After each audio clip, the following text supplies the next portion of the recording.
but they've had this big period of doing nothing, and then they start high intensity weighted ball training under the thought, well, I'm recovered.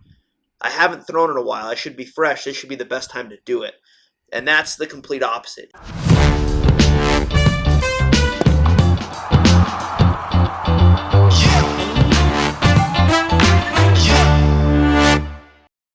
Hey, this is More Than Velocity. I'm Bart Pear here with Ryan Croton and Jordan Oseguera, and today we are talking about weighted balls. They're very common in baseball around velocity programs and other training, and we just want to get into the details. If you don't know anything about them, what the heck are they? Why are you using them? How do you use them correctly? What should the goal be? And make sure you're getting actually. If you're going to put the time in to use them, make sure you get the results from them. So, Ryan, I'm going to start very simple. I know on our website and different websites, you'll see weighted balls and the word plyo balls. Let's just start there. What is a weighted ball? What's a plyo ball? How can you tell them apart? And what are they for? Yeah, in discussing with Jordan, it's pretty simple. The plyocare balls are the squishy balls, and we actually sell those with our crossover symmetry packages. And the weighted baseballs are typically done for high velocity throwing. So your plyocare balls are more of a warm up patterning tool that helps improve elasticity of the arm as well as just coordination. And then you got the weighted baseballs that are meant for rapid arm speed or resisting arm speed, but moving at a higher velocity. And you might pitch them from a mound, or you might do them from a running crow hop, or they're called running guns. So those are the two main divisions of those implements. Okay, but you can gain velocity using plyo balls done correctly. They're just not the same as what the typical weighted baseball is, correct? Yeah. I mean, there's all a process of how you load the arm. So if you're using a heavy plyocare ball, that can really help with layback. It can help with internal rotation strength. And then, as you go lighter, what we found is that it increases the deceleration strength, the posterior cuff strength. And there's all different processes to that. People have used holds.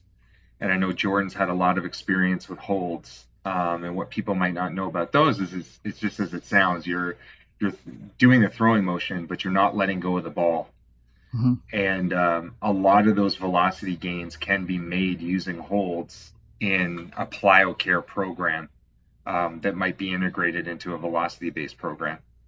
Cool. So the other thing we see with weighted balls and plyo balls is the risk that's involved. Let's talk about the risk reward if you're looking to use these in your training. Yeah, so I'm going to point to some research. I know that's kind of my background in science, but there was a 6-week study that was done by a very reputable research group, and they had it's the first time I've ever seen in a research study that they've had injuries. So there were 2 significant injuries to the throwing arm in this program, and it really kind of alludes to the point, and I think Jordan can talk a little bit more about the programming and the structure of the weighted ball program, but the readiness of the athlete. So in this particular study, they had a lot of adolescent participants. They didn't have much of a strength base. They might not have been on a real true arm care routine, but they did see velocity enhancement. So, we know that can work. The question is, we need to have better safety measures and programming constraints around it so that, the athletes progress to properly over the right period of time. So maybe, Jordan, you want to touch in on the programming aspect of the weighted balls. So when it comes to programming, you need to make sure that there's a base set of where that athlete's at, because a lot of times I've seen a lot of groups and a lot of people use weighted balls as, in a sense, their intro. Like they just had, their 4 weeks off from the off season. Some people take 6 weeks, 8 weeks, whatever it is they did. We obviously went over our recommendations in a previous podcast, but they've had this big period of doing nothing, and then they start, high intensity weighted ball training under the thought, well, I'm recovered. I haven't thrown in a while. I should be fresh. This should be the best time to do it. And that's the complete opposite. Is you have to have a build-up phase because your tissues have been on vacation for however long that's been, and then they're asking you to get into this high intensity, new ranges of motion and everything going on, and it puts guys at a very high risk of injury.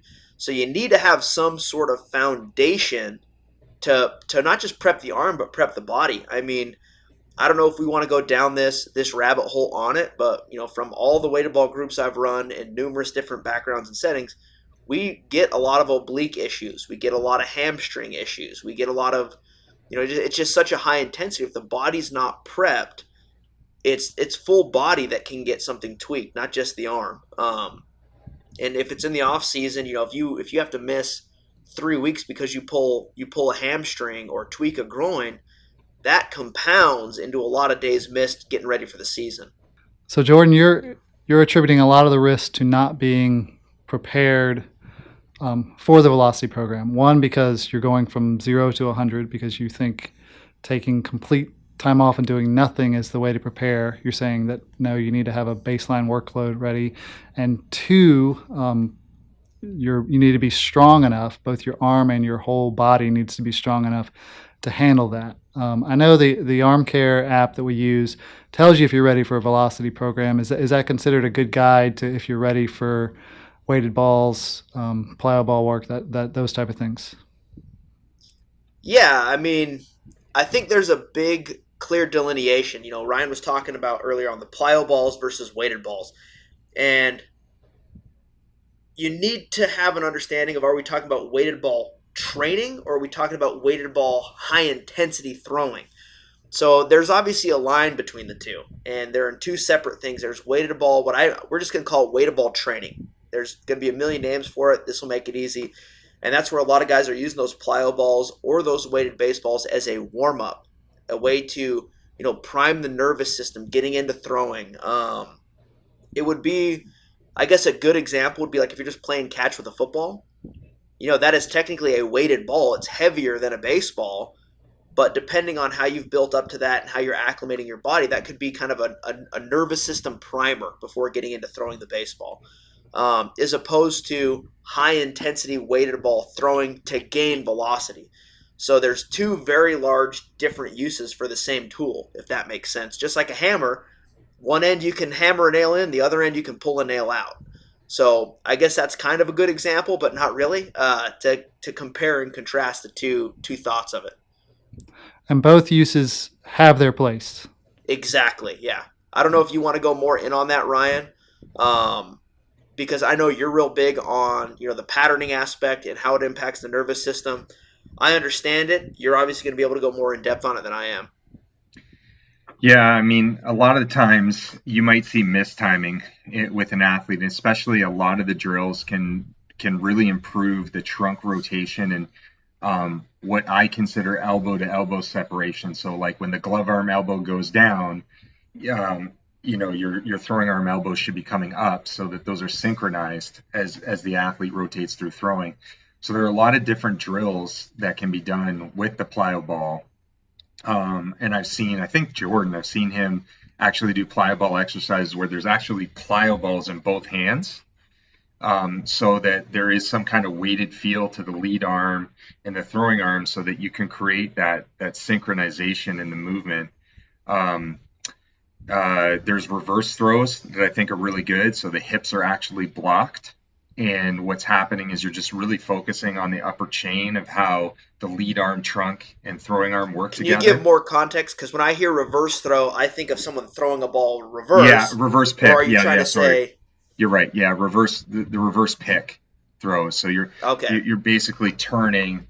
Your hips are blocked. So essentially, the throwing arm leg is forward. So you're not in the actual throwing pattern where your lead leg, which is on your opposite side, is forward, but your actual throwing arm leg is forward. So that means a lot of your throwing pattern is coming from just pure trunk rotation, and you're improving the separation, the hip and shoulder separation, and then the timing of those things. And the intensities are not usually high. That's kind of one of the big determinations in a plyocare routine is that A lot of athletes that use it for a warm up, it's not super high intensity. It's just more for getting ready and kind of getting a feel for throwing. Sometimes athletes, when I notice they use plyocare balls, they tend to use too heavy of an implement. And so you can see that when they throw because they can't lay the arm back. There's a lot of shoulder guarding around it. I know that happens for me. Like when I start getting into a heavier plyocare ball, my arm doesn't want to naturally lay back. And then all of a sudden, that changes the pattern of throwing. So that coaches should be aware, I believe, and I don't know how many coaches out there actually video plyocare routines for their players and actually watch them throw in slow motion to be able to determine what potential weights change the throwing pattern, because that can be also an important feature as well.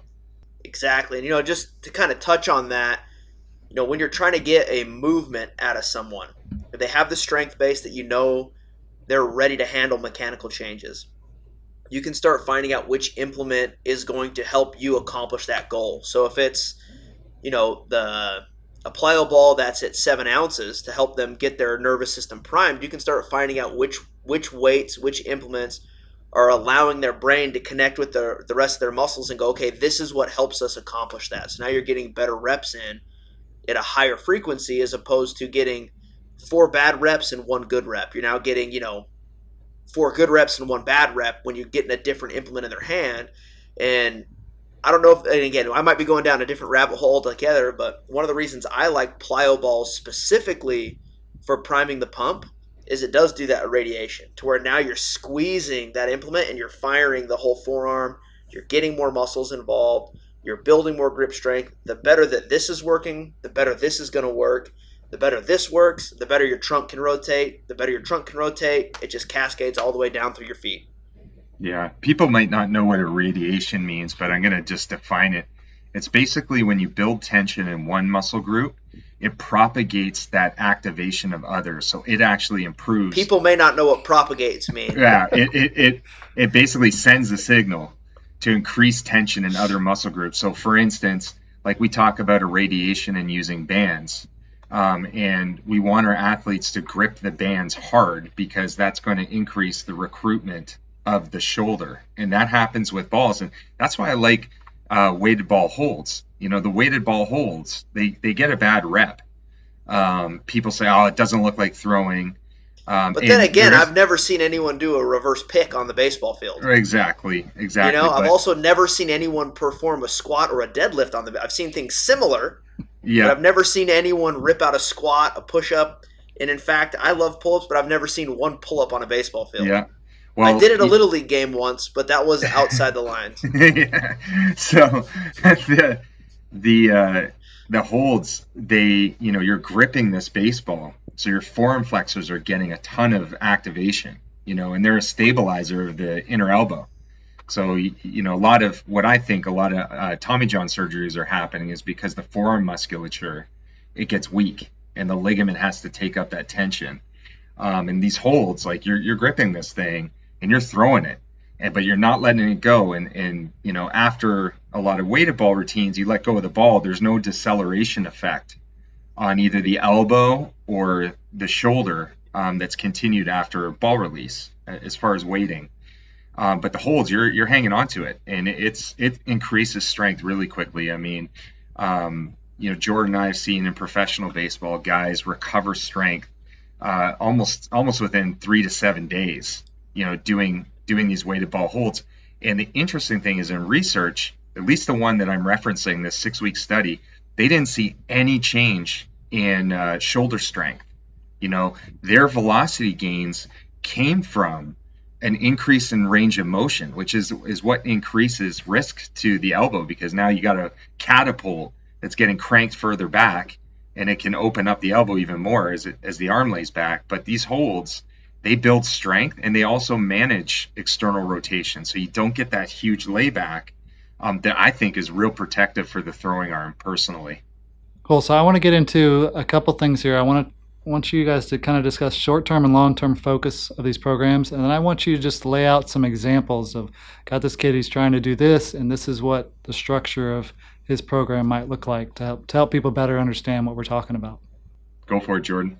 Yeah, so you really need to understand where you're at in your career to get a good answer to that. So for a short-term focus, if you're a double A guy, triple A guy, you're an indie ball, you're physically mature, you're ready to go. Some of those high intensity programs might be exactly where you need to put your focus on in the off season. Obviously, get a good build up, but that short term gain, you may need the 2 or 3 miles an hour to impress the scout or the front office, whoever it is you need to get yourself in front of to get that opportunity to keep going.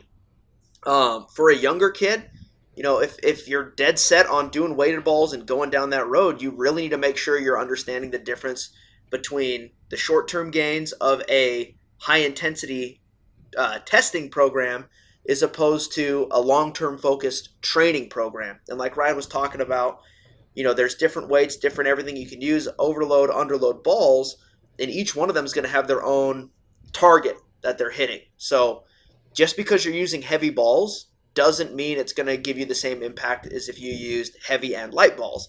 So you need to have that long-term focus. Where are you at in your career? What's your strength base? And how big of a risk is it worth it for you to roll the dice on that? Because we've seen guys with really great strength, really great foundations of everything coming in.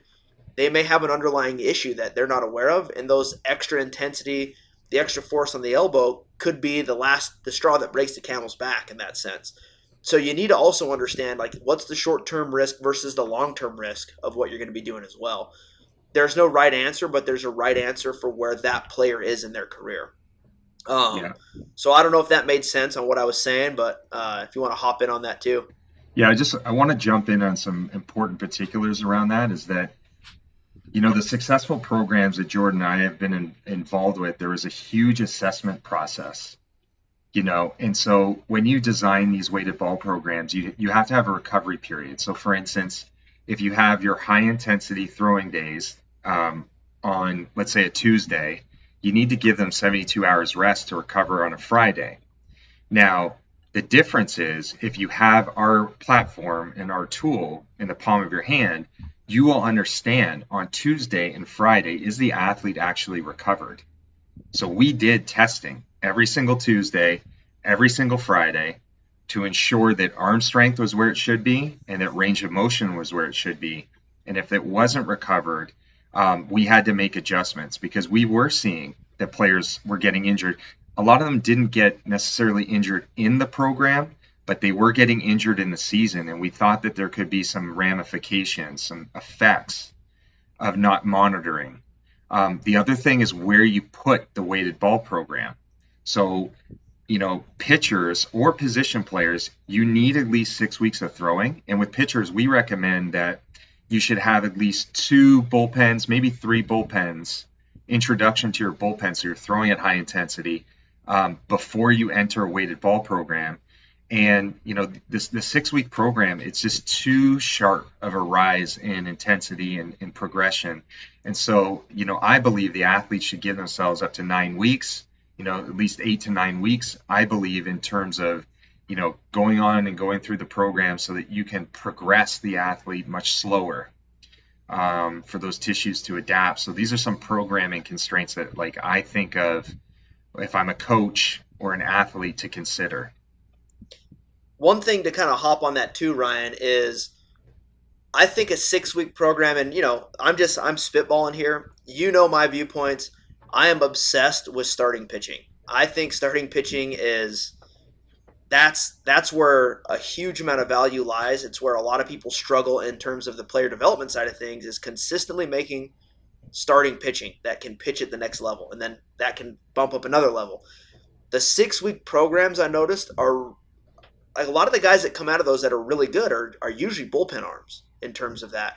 You're creating guys that have this, and again, whatever program you're choosing to go with, you need to understand where you're at in your career. Are you a starting pitcher? Do you want to be a starting pitcher?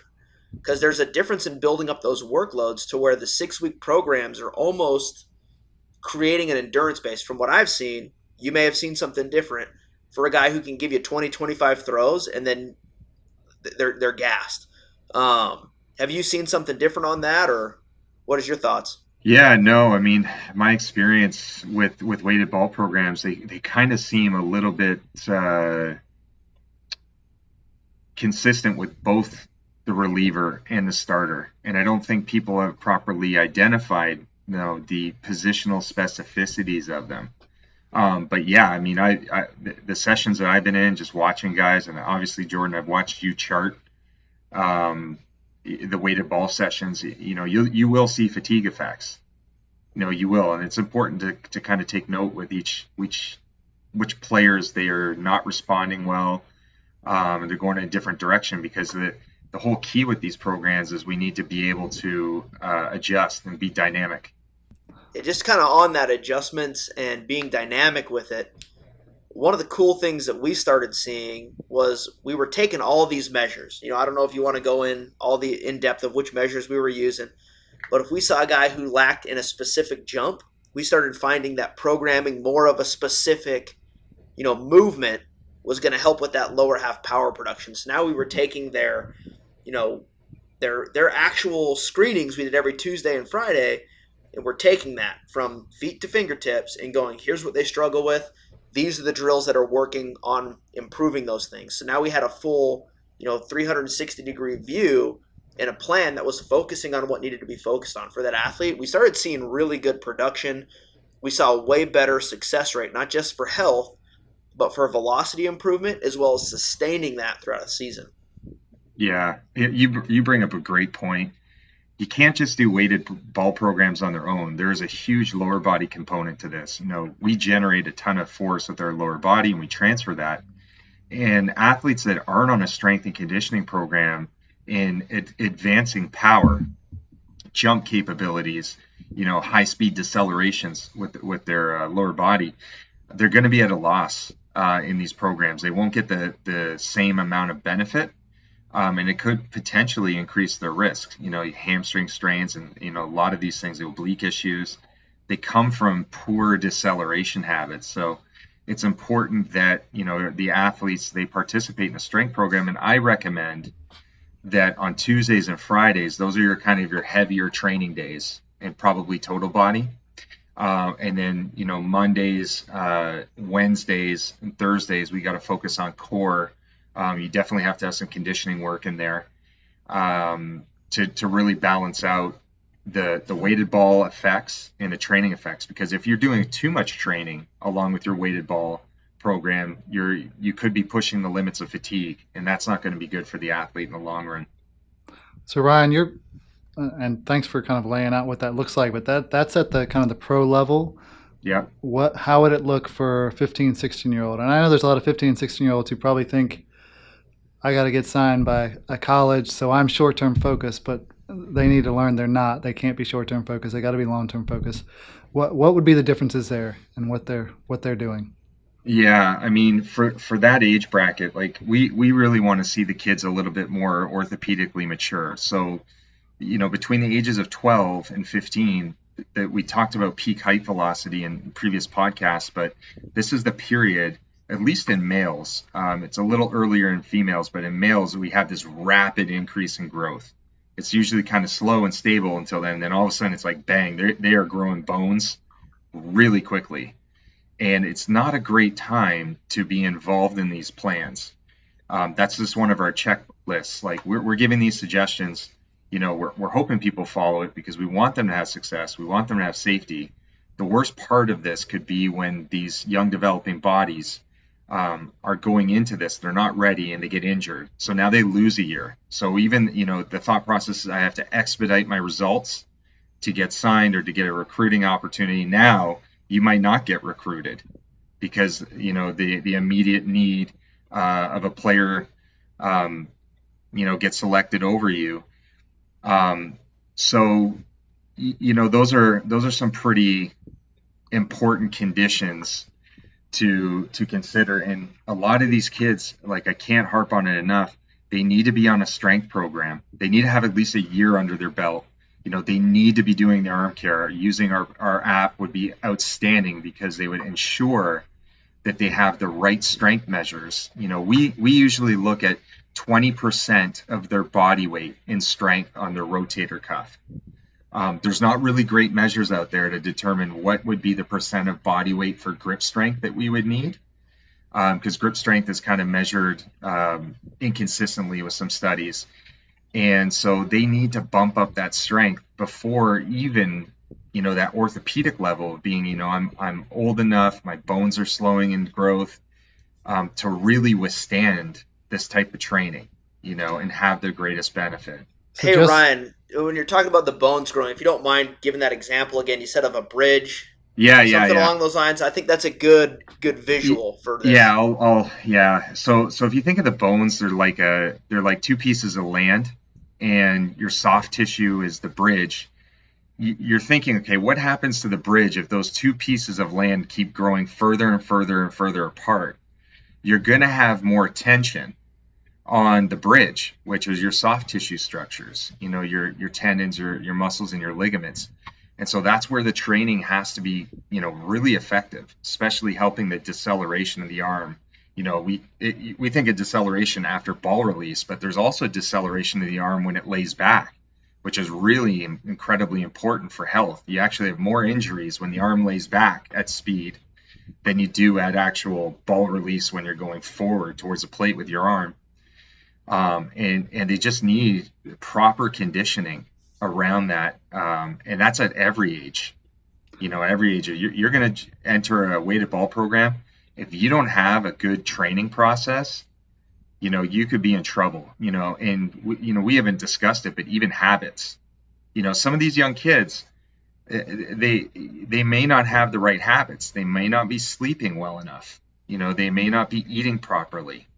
They may not be hydrating well, and they might not have the psychology for these programs. Some of them that go into it, they're scared of getting hurt too. And if you have that mindset, like, I am glass, I am going to break doing this, and my coach wants me to do it, that is just not a good mindset to be in. And so that's why I'm saying, if, these athletes have the right habits, they're training really well, like, that gives you the confidence. They're using our app, they're testing their strength and range of motion, they're communicating with the coaching staff. They are going to have success, and they're going to get through it with health, which is, the key of all of this.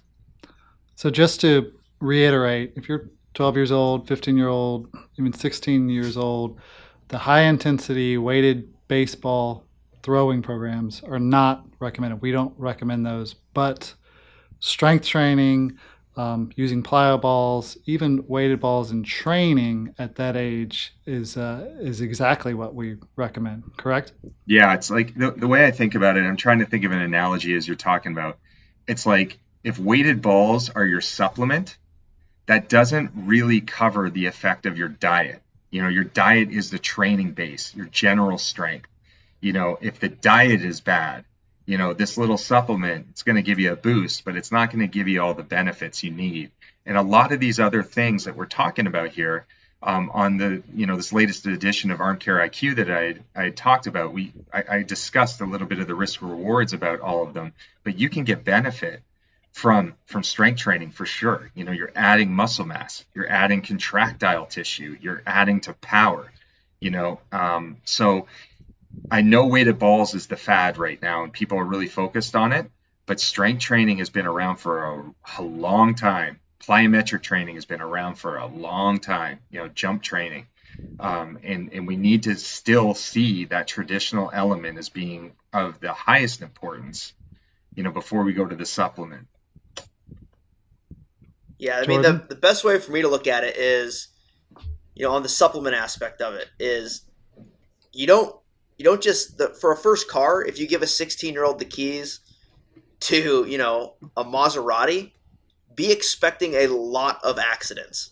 If you give this kid a sports car with a lot of horses under the hood, don't be surprised when he wraps it around a pole.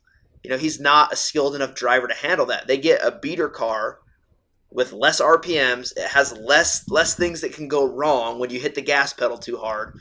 And it's the same with weighted balls. When you start putting, in a sense, high intensity training tools into someone's hands, and they're not strong enough or skilled enough to handle that, don't be surprised when they wrap it around a pole. It's you got to have the base of strength, you got to have a base of coordination, you got to have the whole foundation there before you just start rolling out the keys to the Maserati. Yeah, I want to add something to that because, in the last edition of the Arm Care IQ, I was showing videos of maybe a 12-year-old, 11 or 12-year-old doing running guns. And it concerns me in the effect that we're so focused on throwing velocity that we're losing the mechanics of how an athlete should throw in a game. I'm watching this kid run about 15 to 22 feet, and then fly in the air and make this throw. Like that never happens on a baseball field. And these young kids, they need to be more fundamentally sound under the time pressure of making a play. You even think if you're an outfielder, if I'm running that far with the ball and I got a runner who's trying to score from second, it's gonna be a stand-up scoring opportunity. No one's sliding on that. It's gonna take you too long to get rid of the ball. So these athletes have to focus on game skills. That has to be the priority, game throwing skills. They need to focus on command. You know, like if you look at all the grading of pitchers, and we've talked about this too, is what do people pay attention to? You know, the stats that we're looking at now, like WHIP, walks, hits, innings pitched, like all of these things, there is an effect slightly of velocity, but people are focused on command. And a lot of the training that's occurring with the young kids that are velocity focused, you're just trying to throw something as hard as possible into an area of 10 feet from you with no interest in command. And this is an accuracy game. You're an infielder and outfielder, you have to hit your targets. You're a pitcher, you'll get to a certain level, and I've seen it. I've seen players, some of the players from Latin America, they throw incredibly hard at young ages, and they don't survive because they can't find the strike zone. That happens. The velocity in some cases can walk you down the aisle, but it doesn't get you married. And we need to always keep in touch with that, especially in these younger developing populations. Well, Jordan, you've talked about, as a scout, you're looking for the kids who do the basics better. And that's one of the key components that you can work with because they've got to hit the ground running. And that's a key part of it. Yeah, and to kind of touch on something Ryan said, he says he's never seen on a baseball field where someone's gone 12 to 15 running steps and then thrown the ball. Now that he said that, we all know that's going to happen in one of the complex leagues. That's going to happen in rookie ball somehow, some way. It's going to happen in rookie ball because you see things there that you didn't know could be possible on a baseball field. So it's going to happen somehow. But yeah, on top of that, command is something that everyone insists that they're going to teach. Oh, we get the guy who throws hard. We'll teach him how to throw strikes. Rarely does that happen. So I think it's a losing battle more than people realize. But when you start factoring in, now we can measure strength, and we know that when you build strength around these ranges of motion, you do throw harder. The guy who throws strikes, you're going to be able to teach him to throw harder more effectively than you're going to teach the guy to throw strikes. Because a lot of that comes down to, the favorite baseball word is feel. Feel is not that easy to teach when it comes down to it. Strike throwing, everyone talks about how easy it is, and they put the position player into pitch, and then he walks 5 guys. It's not as easy as everyone thinks it is. So Yeah. Scouts love command. They love control, and understanding the difference and understanding your walks per 9 and your walks percent is huge when it comes down to stuff. Your ability to throw it over the plate is an 18-year-old with things that predict velocity. A lot of people pay a lot of money for that. So if you can throw strikes and you can build velocity steadily as you go, you're more valuable on the market than if you're just a guy who throws really hard but doesn't know where it's going. So yeah, command and control. Baseball is starting to go back to that, and I've always talked about how it swings in these giant pendulums. And baseball's swinging back towards caring about command again. Yeah.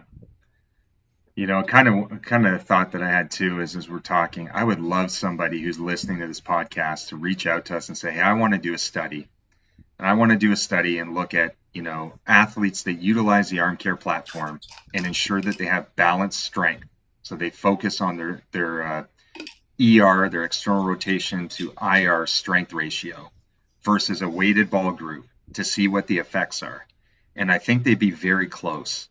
I think there's going to be options if there are athletes that are a little weary or coaches about weighted ball programs. especially when the athlete's, biologically and has a training age that's mature. I think if they can focus on improving their strength balance of their rotator cuff and improving their grip strength, I believe there is going to be a great opportunity for velocity enhancement there. Absolutely. I mean, just speaking from the crossover symmetry side, I mean, we've seen it, especially at the younger ages. You build it out and the velocity comes. And so, and that's ideal. But, we're talking about weighted balls here. I'd love the tangents we've gotten off. I think there's a few of them that we can talk about more in some other podcasts. But wrapping up weighted balls, what's the take home people should have?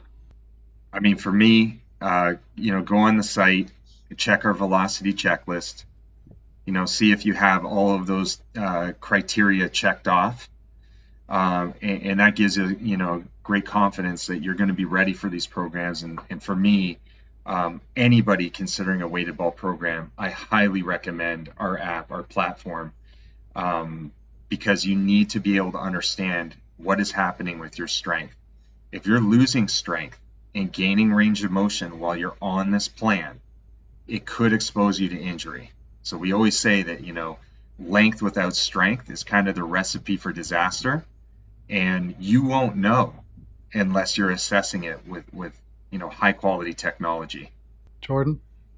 Yeah, that sums it up well, and, in my words, you need to make the decision that you're going to be happy with in 10 years, and if you are going to make any decision when it comes to possibly your career, you're not going to be disappointed when you make it based on information you have at hand.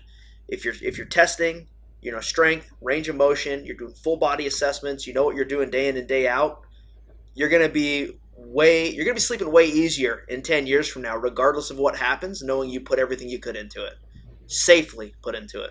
So one last thing, Jordan, am I old enough for a Maserati, or do I need to I mean, I've seen you ride a bike. I would give it a couple weeks. All right. All right, until next time, this is More Than Velocity. Take care, guys.